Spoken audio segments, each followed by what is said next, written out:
বিপদে পতিত কোনো বিপদগামী ব্যক্তির আওয়াজ হুকুম দিতে দেরি, ঝাঁপায়া পড়তে দেরি করব না। তা আল্লাহ চতুর্থ আকাশ থেকে আমাকে নির্বাচিত করছেন। তুমি দ্বিতীয়বার যখন চিৎকার দিছো, আমি 4 আকাশ অতিক্রম করে ফেলছি। তৃতীয়বার যখন চিৎকার দিছো তো তোমার মাথার কাছে চলে আইসা দুশ্মনকে জাহান্নামে পাঠায়া দিছি। বলছে এটা আমার বিশেষত্ব? বলছে না, কিয়ামত পর্যন্ত তোমার মতো নামাজ যে উপহার দিবে ওর জন্য আমি কিয়ামতের সকাল পর্যন্ত বেঁচে থাকবো। ও তিতাসের বুদ্ধিমান মানুষগুলা একজনের জন্য যদি ফেরেশতা আসতে পারে, তাহলে আজকে 60 লক্ষর জন্য কেন আসে না? 250 কোটির জন্য কেন আসে না?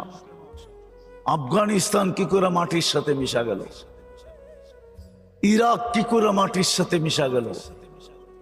লিবিয়া কি করে মাটির সাথে মিশা গেল? সিরিয়া কি করে মাটির সাথে মিশা গেল? ফিলিস্তিন কি করে মাটির সাথে মিশতেছে? ইয়ং ওলামারা বলবে ওনার দিলে ব্যথা নাই। আমার চেয়ে বেশি তোমাদের দিলে ব্যথা নাই। তোমরা মিডিয়ায় ফিলিস্তিন দেখো, আমি 15 বছর আগেই 2 চোখে ফিলিস্তিন দেখা আসছি। তোমরা আমার চেয়ে বেশি ফিলিস্তিন চিনো না। এই জন্যই তো আমি অন্যভাবে কাঁদতেছি। সবার কান্নার ঢং যে একরকম হবে তা না, প্রত্যেকের কান্নার ঢং ভিন্ন ভিন্ন। আমি ভিন্নভাবে কাঁদতেছি, এই জন্য তো আমার যোগ বিয়োগ মিলে না। কেন আসে না? 60 লক্ষের জন্য কেন আসে না? একজনের জন্য তো আসলো। হায়াতু সাহাবা উঠান, দেখেন কিতাব খুলা, আসছে কি আসে নাই? এক কাহিনী তো না, শত কাহিনী তো আছে। শাহজালাল রহমতুল্লাহ আলাইহির জন্য যদি আসতে পারে, নাইলে উনি জায়নামাজ সুরমায় বিছাইল কি করে? পানির ধর্ম তো হইলো বিছাবে যেটা ওটাকে ভিজাবে, পা দিবে যে নৌকা ছাড়া সেই ডুববে। শাহজালাল রহমতুল্লাহ আলাইহি তো ডুবলো না, জায়নামাজও তো ভিজলো না। আমি তো বলবো নিচে দিয়া ফেরেশতা হাতের উপরে উঠায়া রাখছিল, আর ফেরেশতা হাতে করে পার করায় দিছিল। আমি তো এটাই বলবো। ওনার জন্য যদি আসতে পারে গোর গোবিন্দকে বাগানের জন্য, তাইলে আজকে ইহুদিদেরকে বাগানের জন্য কেন আসে না? অথচ শাহজালাল সিলেটে ওই সময় তো হিন্দুই হিন্দু ছিল। ফিলিস্তিনে তো ইব্রাহিম আলাইহিস সালাম ঘুমাইতেছে, চোখে তো দেখা আসলাম ওয়াদিয়ে খলিলে। একটু দূরেই তো মুসা আলাইহিস সালাম ঘুমাইতেছেন ওয়াদিয়ে মুসা। 70 জন নবীর কবর এখনো তো চিহ্নিত আছে। 45,000 সাহাবায়ে কেরামের কবর এখনো তো চিহ্নিত আছে। মুসলমানের প্রথম কেবলা তো এখনো রাখা আছে। মেরাজের রাত্র তো 1.25 লক্ষ নবীদের সশরীরে সম্মিলন ওই ফিলিস্তিনেই হয়েছিল। মুহাম্মদুর রাসূলুল্লাহ ইমামতি করছিলেন সশরীরে ফিলিস্তিনেই তো। কি বলেন? আরে হা না না, খুতবা দিছিলেন ওইখানে দাঁড়ায়া, ওইখান থেকে মেরাজে গেলেন। আমি তো এগুলো চোখে দেখি, তারপরও কেন আসে না? কিন্তু আল্লাহ আমাকে বলতে চায় আসবে তো আসবে কি করে? ভালোবাসা তো তোদেরকে মুসলমানের ঘরে জন্ম দিছিলাম, কিন্তু তোরা তো শুধু নামটাই রেখা দিলি, পরিচয় পত্র ছিঁড়া ফালায়া দিলি। শুধু কয়েকজন হুজুরের কাছে ছাড়া তো কারো কাছে পরিচয় পত্র নাই। বলুক আমার যুবকদের কাছে আছে কিনা? থাকলে ওর চুলের স্টাইল এরকম কেন? ওর পোশাক এরকম কেন? আশাক এরকম কেন? কিন্তু একটা কথা মনে উঠলো, যুবক, তোমাকে বুঝাইতে চাইতেছি, তুমি যতই ওদের রঙে রঙ্গ না কেন, কোনদিন ওদের দিলে তুমি ভালোবাসা পাবে না।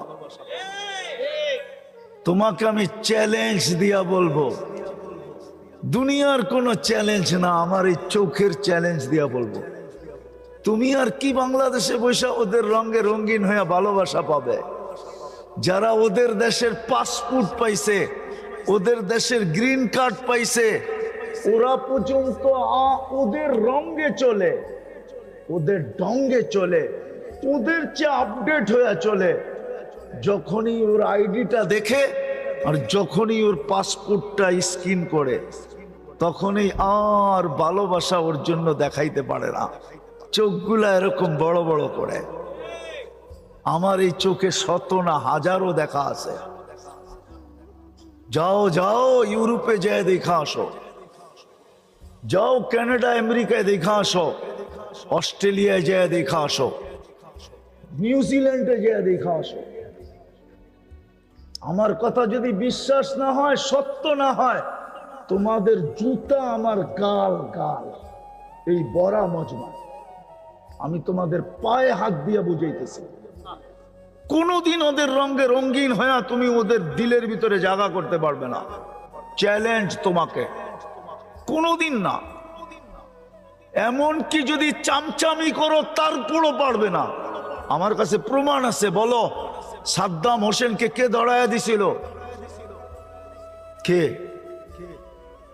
বলেন না? হুজুর তো চেয়ার হয়েছে, কে দড়াইয়া দিছিল? কে? মুসলমান মুসলমান মুসলমান। ওরই বডিগার্ড ওকে দড়াইয়া দিছিল। কিন্তু ও এখন কোথায়? আমেরিকা, কোথায় কানাডা, কোথায় অস্ট্রেলিয়া, কোথায়? সাদ্দামের ফাঁসির 2 দিন পরেই ওকে শুট করে মেরা ফেলছে। ওরা জানে তুই নিজের জাতির সাথে যখন গাদ্দারি করতে পারছিস, তো তুই আমার সাথেও গাদ্দারি করবি। বিদায় থাকবে না বাস, বাজবে না বাসি। বলেন ইতিহাসের আলোকে আমাকে বলেন, ইতিহাসের আলোকে আমাকে বলেন, বাংলার নবাব সিরাজউদ্দৌলাকে কে হারাইছিল? হ্যাঁ, মির্জাফর কে? হিন্দু, খ্রিস্টান, ইহুদি? কে মির্জাফরকে মারছে? কে? ইংরেজ। ইতিহাস উঠান। এই জন্য তুমি যুবকদের পায়ে ধরি যে তুমি যতই রঙে রঙ্গ, যতই চামচামি করো, কোনো দিন তুমি ওদের কাছে প্রিয় হবে না, না না না না। বিদায় আসো, আমরা তওবা করি, ফিরি। আমাদের একমাত্র আল্লাহর কাছে পরিচয়। দুনিয়ার পরিচয় নিয়ে আমার আলোচনা নাই। আমার আলোচনাই হলো আল্লাহর কাছে পরিচয়। আল্লাহর কাছে আমাদের পরিচয় দুটাই, আমরা মুসলিম, আমরা মুহাম্মদুর রাসূলুল্লাহর উম্মত। 2 পরিচয় যদি অর্জন করতে পারি, যতদিন পরিচয় পত্র ছিল আর ইউনিফর্ম ছিল, হায় হায় হায়, এখনো আছে। আমি চোখে দেখে বলতেছি, প্রযুক্তির যুগ ছিল না। উমর রাদিয়াল্লাহু তাআলা আনহু যেই পাহাড় দেখায়া দিছিলেন সারিয়াকে, ওই পাহাড়ের গায়ে এখনো সাইনবোর্ড লাগানো আছে। ইরানের বন্দর আব্বাস মদিনার থেকে 3000 কিলোমিটার দূরে। 3000 কিলোমিটার মদিনার থেকে। শুধু আজকে আমরা পরিচয় পত্র হারায় ফেলছি। নাম আছে মুসলিম, নাম দাবি করি উম্মতে মুহাম্মাদি, ইউনিফর্ম নাই, নবীর আদর্শ নাই। আর কতদিন আমরা বিরোধিতা করে চলবো? শেষ কথাটা শুনাই শেষ করতেছি। আল্লাহরও অঙ্গীকার আছে বন্ধুর সাথে, আল্লাহরও অঙ্গীকার আছে বন্ধুর সাথে। আপনাকে আমি রাজি করে ছাড়বো, আপনাকে আমি লজ্জিত হইতে দিব না।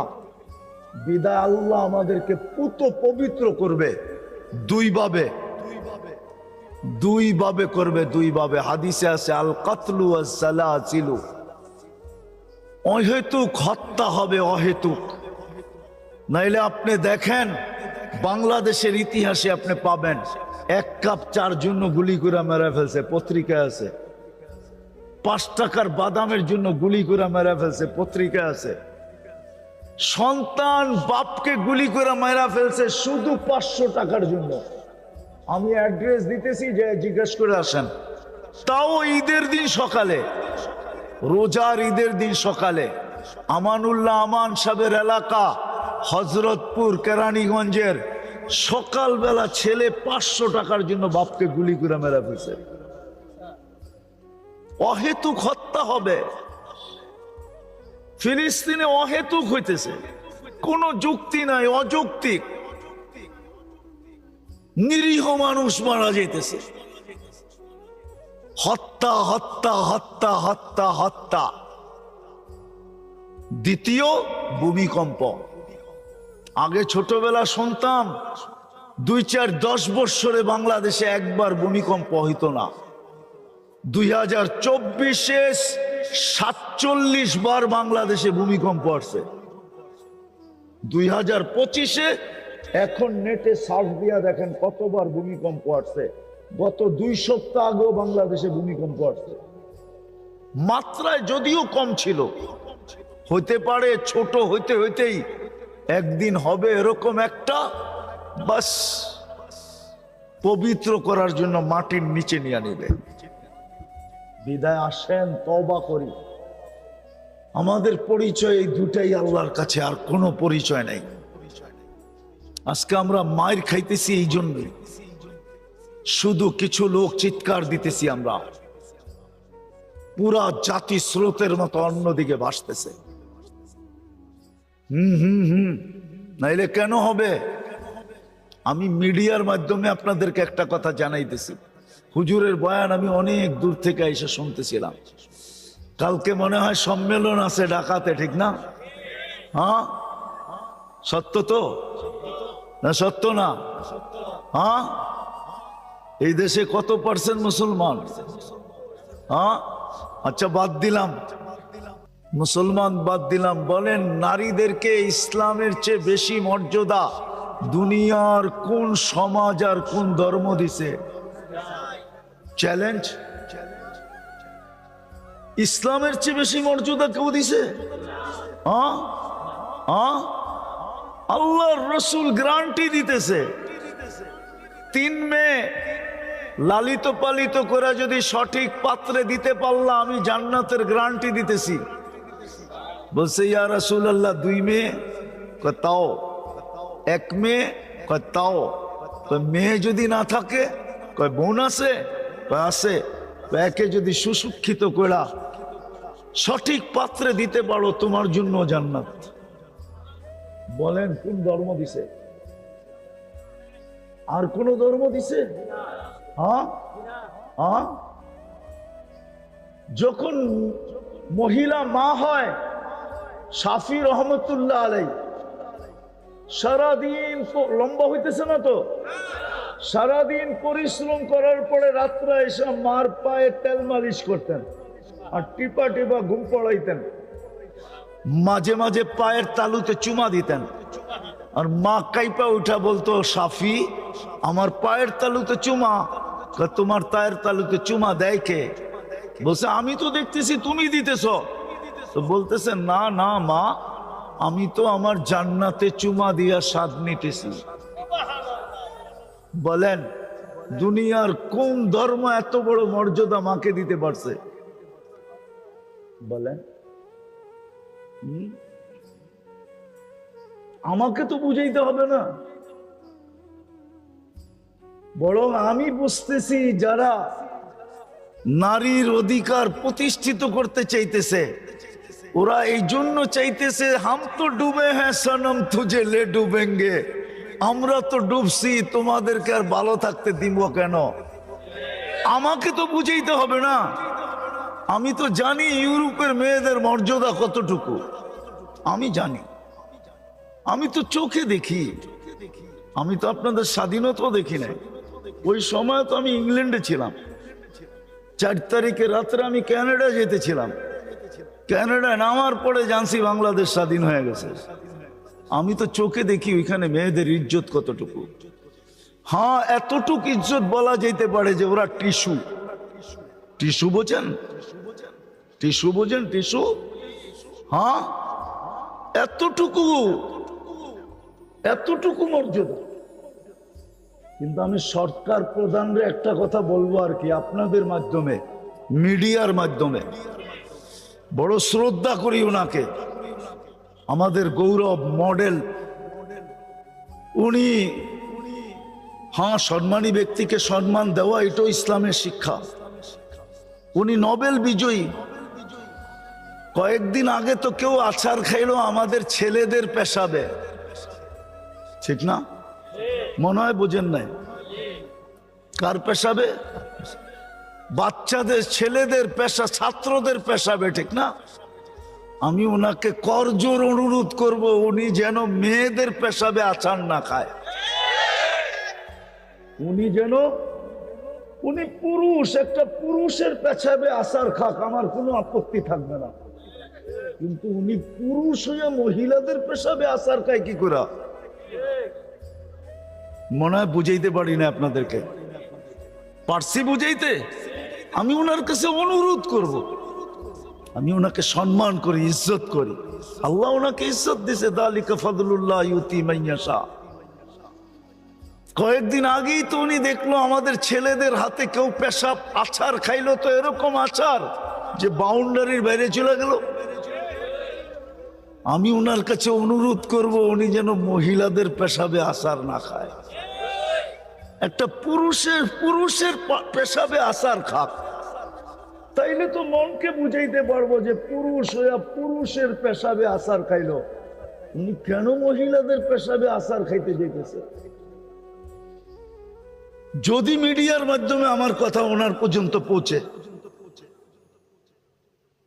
তো মেরে দোস্ত, যেটা বুঝাইতেছিলাম, আল্লাহ দয়া করছিলেন আমাদের উপরে। কিন্তু কথা তো সত্য, সবার কপালে সব শোভা পায় না। আজকে আমরা পরিচয় হারায়া দিছি, ইউনিফর্মও হারায়া দিছি। কসম খোদা, তা যদি না হইতো, আমি আপনাদেরকে বুঝাইতে চাইতেছি, তা যদি না হইতো, ইতিহাসে খুব কম দেখানো যাবে যে মসজিদ মাদ্রাসা কমপ্লেক্স হবে আর এরকম স্টেজে খোলা ময়দানে এরকম ঘোষণা, এটা এখনই সম্ভব। অতীতের ইতিহাসে কখনো পাওয়া যায় না। অতীতের ইতিহাসে তো এটাই পাওয়া যায়, মসজিদের নাম নিতে দেরি। হায় হায় হায় হায়, পতঙ্গ উড়ে আসতে দেরি করে নাই। কেননা পতঙ্গরা জানে একটা ইট দিলেও জান্নাতে ঘর হবে, 1 কেজি বালু দিলেও জান্নাতে ঘর হবে, 1 কেজি সিমেন্ট দিলেও জান্নাতে ঘর হবে, একটা লোহার টুকরো যদি বলে ঢুকায়া দিতে পারি তাইলেও জান্নাতে ঘর হবে। না ওলামা একমত না? হবে না? হবে না? তাহলে তো পতঙ্গ চতুর্দিক থেকে ছুটে আসতো। জান আপনি ইতিহাস খোঁজেন, তারপরে আমার সাথে যোগাযোগ করেন। যেইখানে মসজিদের নাম উঠতো চতুর্দিক থেকে মুসলমান ভাঙ্গা পড়তো। আমি কি লাগাইতে পারি? আমার কোনটা গ্রহণ করা হবে? ইট না বালু না সিমেন্ট না রড? আজকে আমরা চোখে দেখতেছি আমাদের সমাজে নিজের ঘরের বাথরুমে খরচ করে 20 লাখ টাকা পাওয়া যাবে। আপনারা চিনেন কি চিনেন না আমি চিনি, তিতাসে পাওয়া যাবে এরকম বাড়ি।